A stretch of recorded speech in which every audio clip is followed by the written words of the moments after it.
Hey y'all, it's Miss Emily from Teens at Boys and Girls Club of Western Pennsylvania, bringing you a little bit of information today on mindfulness and in particular yoga. So today I wanted to address a question that comes up a lot. Why are yoga and stretching not the same thing? So if you watched my video about what is yoga, you'll already know a little bit of the background of the way that yoga in a yoga studio is a little bit different than the way that yoga was originally intended to be, right? And so if you ever hear people coming out of certain yoga classes, not all of them, but sometimes people will say, oh wow, like I feel so stretched out, like that was so great. But that is not the intention of yoga. So the easiest way to describe the difference between yoga and stretching is that stretching is really only about your body, right? It's about stretching your muscles. It's really fitness focused, and it doesn't necessarily include a mindful component. It can, however, it's not.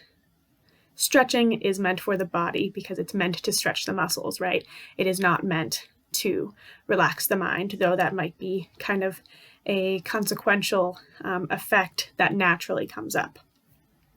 Whereas with yoga, right, we're focusing on the body and the mind coming together. So yoga is a practice that involves poses, breathing, mindfulness, meditation, and again, if you watched my intro video, you know that yoga is mostly about self-awareness, right? I wore this hat for a reason, more self-love.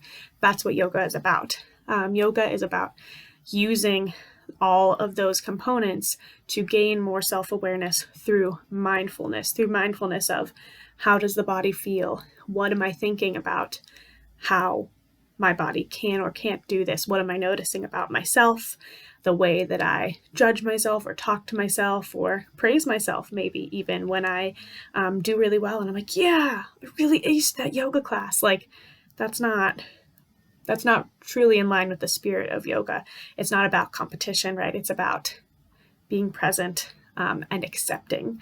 There's often, I think in both yoga and stretching, there can be some form of, like I said, a little bit of relaxation and stress relief. But those, just because both of them can give you some of that doesn't mean that that's the primary benefit, right? One of the primary benefits that we see in studies with yoga, mindfulness, and meditation is lessening of cortisol levels, right? The stress hormone. So we know scientifically that a regular yoga practice reduces stress. I'm not sure that there are studies that say that stretching reduces stress, though it might help a little bit. That's not one of the primary benefits, right? And again, just plain and simple, yoga is not a workout. It's not a fitness-based venture when it is happening in its truest form. So keep in mind, and again, I should really say that I don't put this out there to say that if you're stretching and not doing yoga, it's bad. It's not. You do you. You know, you pick what works for you.